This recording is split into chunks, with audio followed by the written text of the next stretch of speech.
where you say this arrangement is a complete humiliation. This disastrous deal will hurt and haunt India for decades to come. I don't really agree that India should have, in the first instance, try to protect the agriculture products.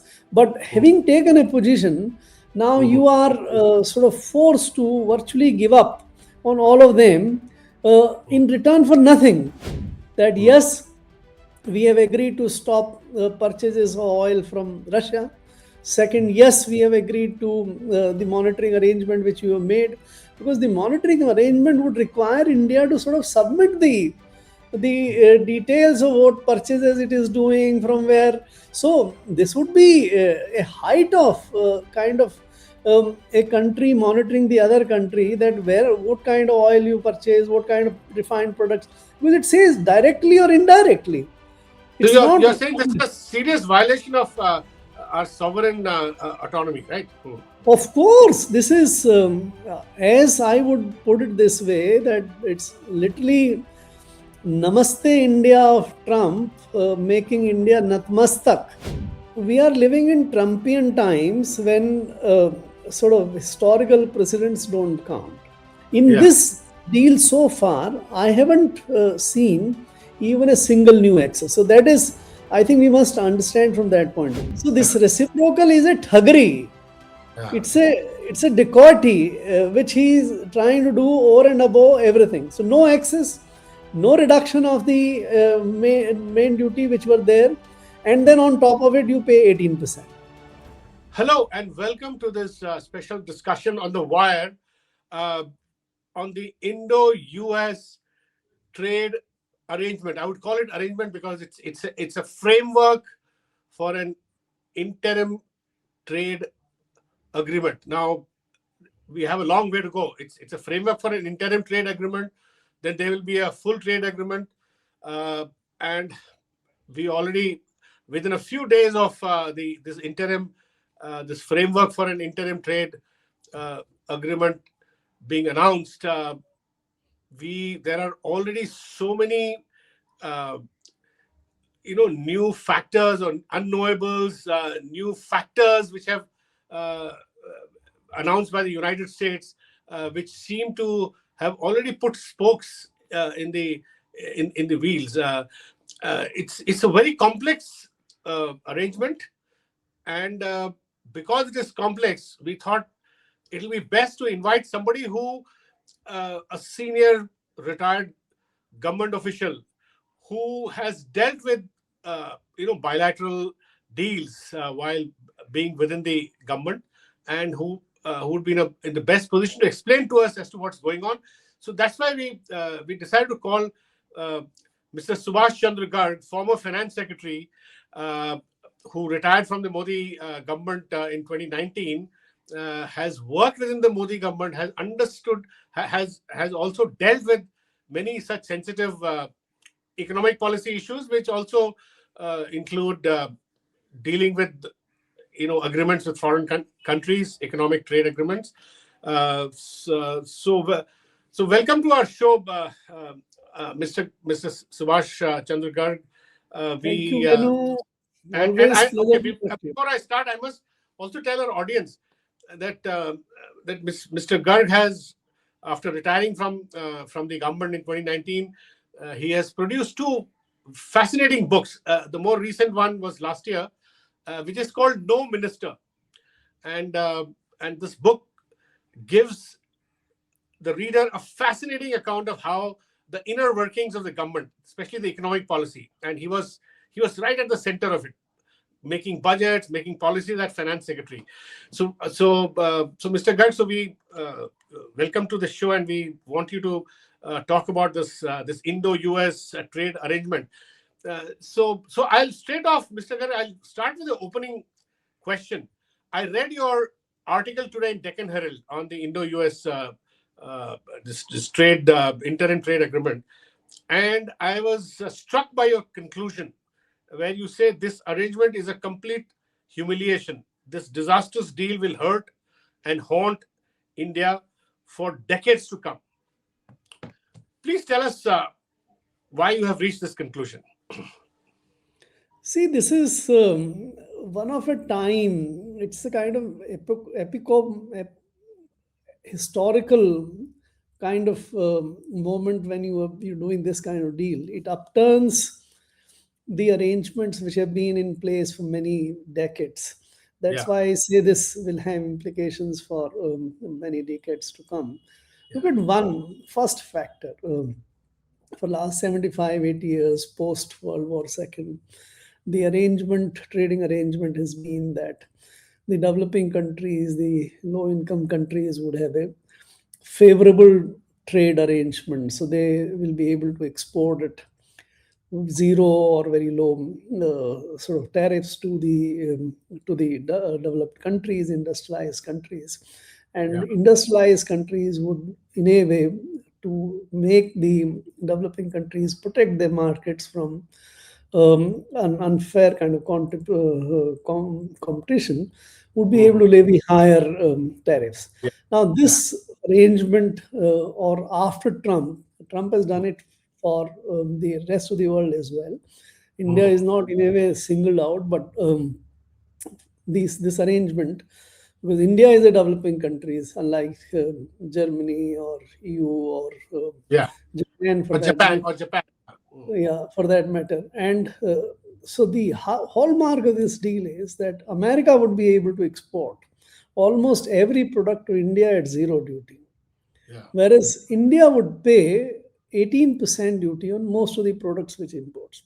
Now, this is a metamorphosis Yeah. kind of arrangement. So, this is one thing why I say this. Yeah. Second thing is that we are we linked this deal to petroleum imports. Yeah. Mm. We are Imports from dependent. Russia. Yeah. Yeah. We import a lot of petroleum products, the crude, and some refined products as well, but mostly crude. And it's everybody is right to sort of import from wherever it works for them, Yeah. locationally, price, Mm. type of crude, etc. All things taken together. Now, this has subjected us to an arrangement that we will not be able to import from Russia. Yeah.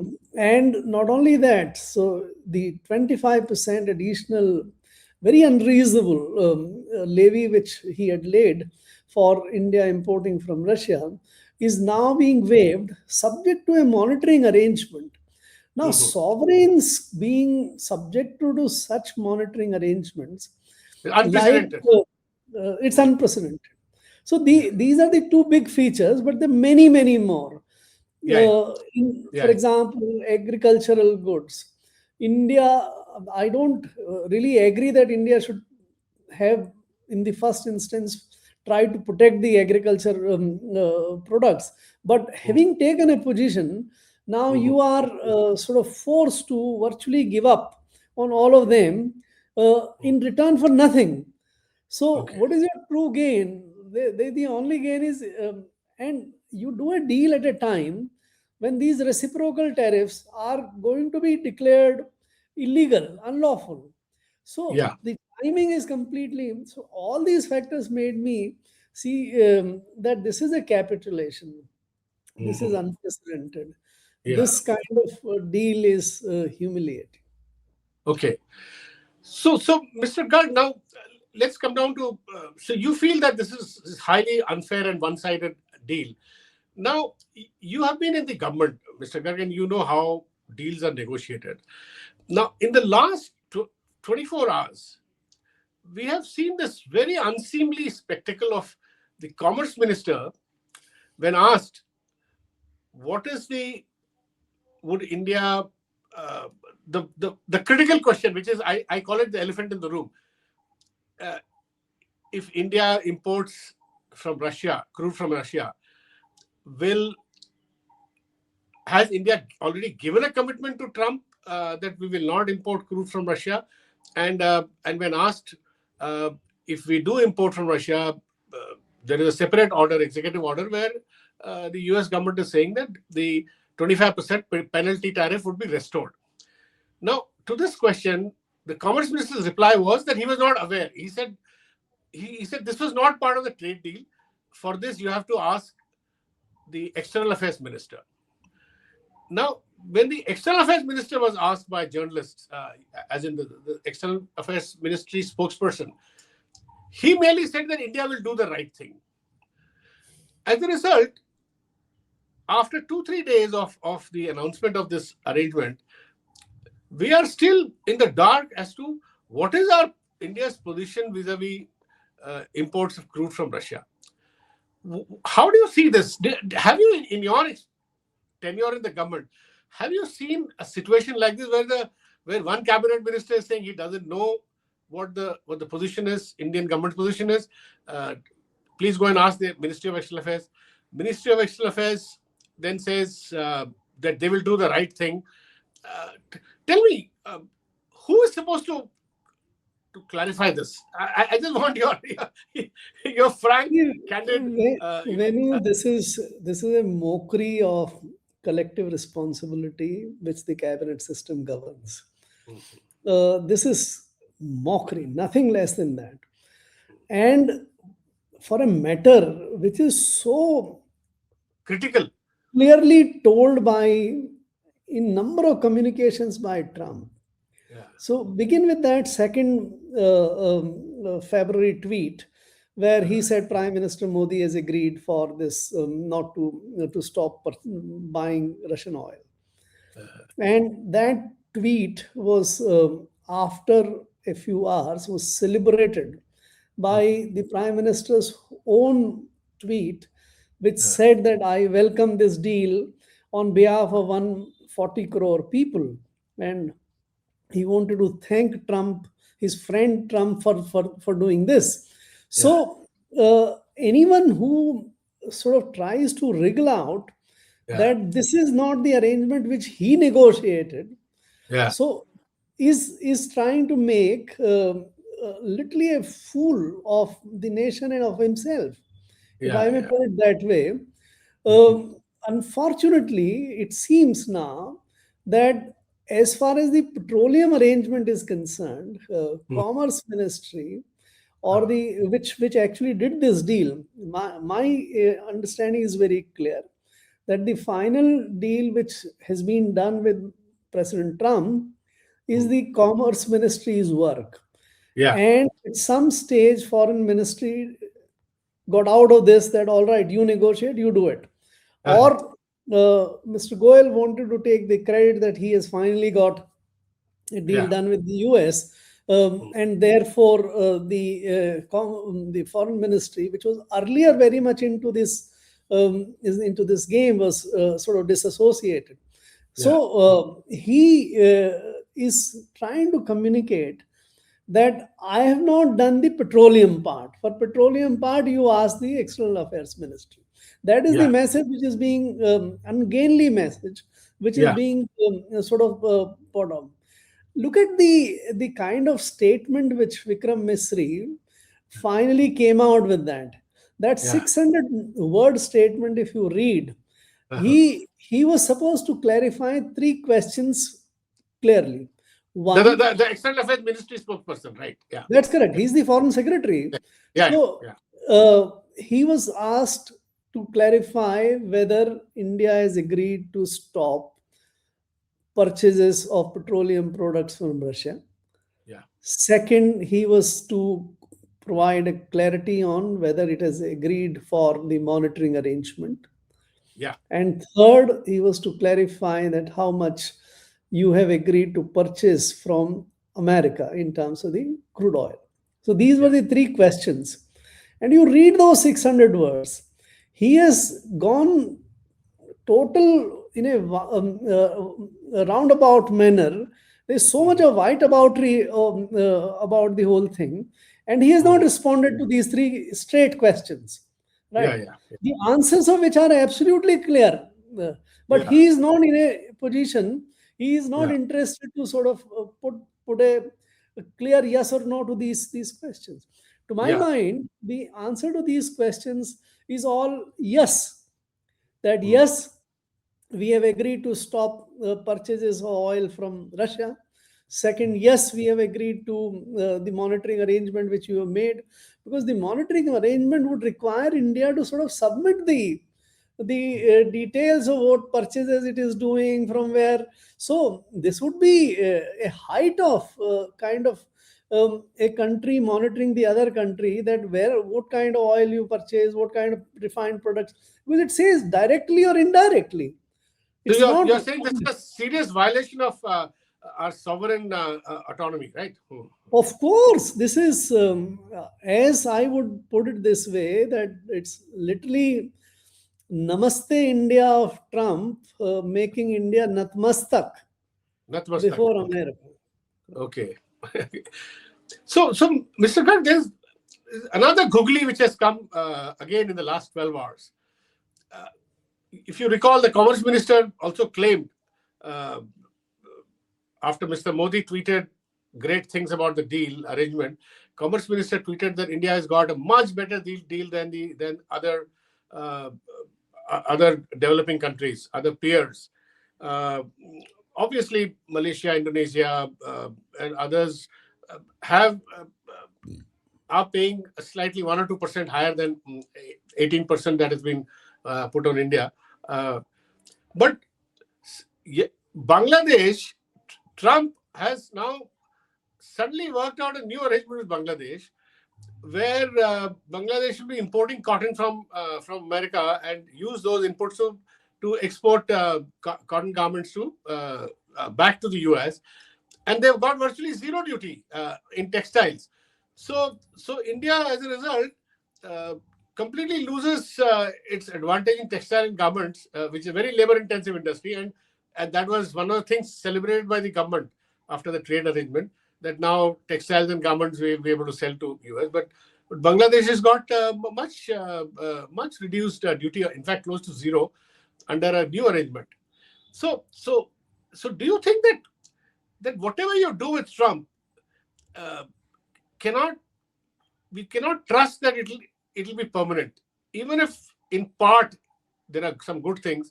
Those good things you can never trust that they will last, because Trump does not believe in any rule-based trading. So he can do tomorrow agreements with other developing countries which may be better than India's. So where does India stand in this kind of a non-rule-based behavior of Donald Trump? What do you think? See, he has proven, and now we have more than a year of the record, that he is not only an on-the-go bully, but he is also an on-the-go smarter person than most other people in the world. Yeah. Right. Yeah. And he thinks and he does deals knowing everyone that how much the other one can give him. Right.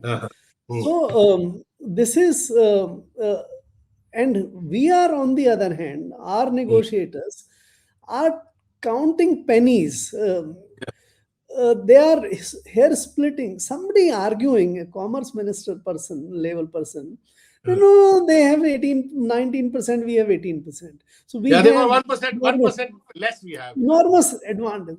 This is ridiculous, to say the least. Or somebody has 20% and I have got 18%. We have got 25% reduced to 18%. Or are 50% of the products which are already exempt from the continue to be sort of exempt. This is so we have on our side the hair splitters, the penny counters, the dumb kind of negotiators. And on the other side, there is a very smart who whatever he thinks that he can get it, he tries to get it. Now, in this pack, I was impressed the way Bangladesh negotiated this. By the way, Bangladesh already buys roughly about 200 million worth of cotton from America. Bangladesh produces nothing of cotton. It buys cotton from India, it buys cotton from America, and then exports the textile to the rest. You someday should see this irony, We are one of the largest producers of cotton, but we are relatively most inefficient producers of the textiles. Garments, the finished product. Yeah. Garments, yeah. And whereas the Bangladesh has no cotton, but it is the most efficient producers Yeah. of the cotton textiles now, or even non-cotton. So the agreement covers both. That you can man-made fibers also you can buy from Americans, and that will also be counted. Yeah. Now, so Bangladesh, you can compare this situation to our petroleum situation. Yeah. That Bangladesh argued with them that all right, we'll buy, because one of the Trump's weakness and the constituency is to please the American farmers. So, and this deal has shown that Bangladesh exploited this weakness to get the 0% tariff, which is unprecedented for such a big item like the textile garments export. It's a big gain. So now they have an 18% advantage over India, right? Right. So we were not in a position to compete with them even earlier. Even You can before. compare you can compare the European market. So European market of textiles is about 250 260 billion dollars. Our share is only 3%, less than 3%. Yeah. Right. Where there was a competition, fair competition, no such tariffs here and there. But even in that market, we were subject to duty of only 3 to 4%. Even that market, our share is less than 3%. Now, European Union has given us zero access. That will not give a very great advantage. It's fine. It's good. European deal, I think, is very good in the sense that it makes the Indian compete well. But it is not good. So the Bangladeshis could get them. Suppose if we were to use the same thing like petroleum, suppose we had said to the Americans that we will buy 20% of our petroleum goods from you if you sort of match the Russian prices and allow our exports to you to come at zero duty. Yeah, correct. At least bargain something on that. Yeah, correct. You're right. Bargain something. We have not got anything. I've been for last 1 year saying that if you do give on agriculture, turn this into your advantage and get something elsewhere. We have so much to get on the IT side, the services side, immigration side, and none of them we have got anything. On the contrary, we have subjected ourselves to accept a 500 billion import obligation. So Bangladesh accepts the import obligation which suits it, and we have agreed to accept the import which will wipe out our trade surplus. I get it. Our trade surplus with US will be gone. This is the whole thing which Trump started, that anybody who has trade surplus with us should give up this trade surplus, and we have given up. So that's the next question I'm coming to. So how do you see India? Once you have a trade arrangement, whatever the nature of the arrangement, it is supposed to be the India has agreed to bring down its tariff and non-tariff barriers. Okay, America also to some extent has agreed to give India more access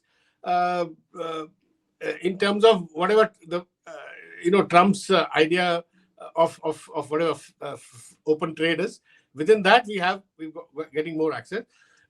But how do you see after signing after getting to such an arrangement, India committing to buy $500 billion worth of goods from America for over 5 years in all kinds of sectors, starting from energy, defense, aircraft, agriculture, coking coal. Have you, in your experience, Garg sahab, have you come across such a deal, such a one-sided kind of commitment to buy being given by any nation to another nation? Have you come across such a deal in your experience? We are living in Trumpian times when sort of historical precedents don't count. There's been never any arrangement that somebody would commit to buy X amount of goods from the other one, Yeah. or somebody would make investments of X amount to the other country. Yeah. What would come out is that you negotiate the access as well as the rate structure, and then leave the commerce and the businesses to sort of do the necessary um, growth of the trade between them. So there Yeah. have been goals, mutual goals, that we'll take the trade between us to 500 billion or 100 billion, whatever. That is the kind of arrangement, but no one makes any commitment. This is unprecedented. By the way, Venu, when you said that India's got access in to new things in this interim agreement which has been signed, access is that when you are allowed to export something to the other country for the first time. That is Yeah. the access. And the basic negotiations in the trade deals is about the rate structure, that you are charging me this tariff, you reduce it to Yeah. zero or to lower one. I am still trying to find out what is the new access which India has got. Actually, you're saying that there's no new access. Yeah. Okay. There is, You're right. Yeah. What is so the new access? all the products which we will be able to export were the products which we were able to export earlier. There is no Yeah. access, new access. For example, mango. The Americans were not allowing our mangoes to be imported into. This was the access was given in 2012, Yeah. when we agreed to sort of allow their motorcycles to come to it. In Yeah. this deal so far, I haven't seen even a single new access. So that is, I think we must understand from that point of view. It's basically And, rate. And yeah. And in what terms of about rate, sir? Yeah. Okay. in terms of rates also, Yeah. this reciprocal tariff is in addition to their normal rates of duty. Yeah. I know they're This already is 3% plus 18%. Yeah. Yeah. correct. So this Yeah. reciprocal is a thuggery. Yeah. It's a dacoity which he is trying to do over and above everything. So no access, no reduction of the main duty which were there, and then on top of it you pay 18%. So that Yeah. is what we should keep it. Now, to come to your question about 500 billion, I think this is such a blind thing that Mm. we have assured that we will buy. Now the government doesn't. Government does buy the defense products, Yeah. buys certain other strategic products as well. So it seems to me that because trade and industries, uh, if they are able to keep up their current level of imports, I think that would be good enough. They wouldn't sort of escalate it further. Any So you're saying you industrial, can't force the private sector to buy. That's what you're saying. Yeah. so it will That's be the point you're basically making. the government would be buying, Yeah. and some of the new, let us say, aircrafts. So airlines might buy, but otherwise it's defense and other kind of things, and that would turn the surplus which we have with America into a large deficit, because we'll not be Deficit. able to expand our exports to them despite this 18% so-called lower than others. It's not lower than others, by the way, but even if you try to peddle it this way, our exports, and I can put my sort of estimates into it, I don't think our exports would increase even by 15% next year Yeah. to America, right? Yeah. But if Also, their exports double up or triple, then we have had China deficit with China for so so many years. we will convert our surplus with America into a trade deficit. That's what you're saying, right? Correct. So that's what Yeah. we have agreed to essentially. That's what essentially we've agreed to. And then one final question: what is it is now implicit in this whole deal? There are a lot of defense purchases, as you said. Government is the biggest buyer of defense, right? It's the government which buys most of for defense deals are government to government. So it is a lot of experts are saying that this also means a lot of shift away from Russian high tech equipment towards US. Now, what does this do to our relations with Russia, which has been a very dependable defense partner for decades, and in Operation Sindhu, Russian equipment by government's own admission, did very well. Very good performance. S-400, anti-missile, mechanisms, uh, as well as, the BrahMos. It's an Indo-Russian kind of joint venture. BrahMos missiles, which many other developing countries, we are told, want to buy from India. So what happens to India-Russia um, relations, and within that context, what happens to our strategic autonomy? The final question I want to ask. I don't think there would be any impact on that. This is not, there's no stipulation in the agreement that we will cease to have the defense purchases from Russia. By the way, Russia is left with very few products of which are of cutting edge now. It's a bygone era kind of military power. But whatever it is has, like you mentioned, S-400 and all, maybe some small nuclear plants. Also, their fifth generation fighter aircraft, Su-57. Correct. So some of them, so these, I think India would be free to buy. But what it means is, to my mind, that in addition to what you want to buy from Russia, now you buy a lot from America. So your defense expenditure will sort of shoot up. Okay. So And thank for you. the rest of the products, I think clearly the petroleum, in any case, these are coming down for last 3 months after the sanctions were imposed. And now this will be further whittled down to But so very, very. finally, you maintain what you wrote in your article, the last paragraph, that this will continue to hurt and haunt us for years to come. This arrangement, right? I think it's not going to be. In my judgment, there will be fallout even within the government. Very soon, the government might actually realize that they have walked into a trap, a very bad deal, and there might be somebody who is made a fall guy for doing this kind of bad deal. Okay, that's very interesting. You saying this. Thank you very much, Mr. Garg, for talking to us. You really made clear many things in the way this whole deal has been worked. Thank you very much. All the best to you.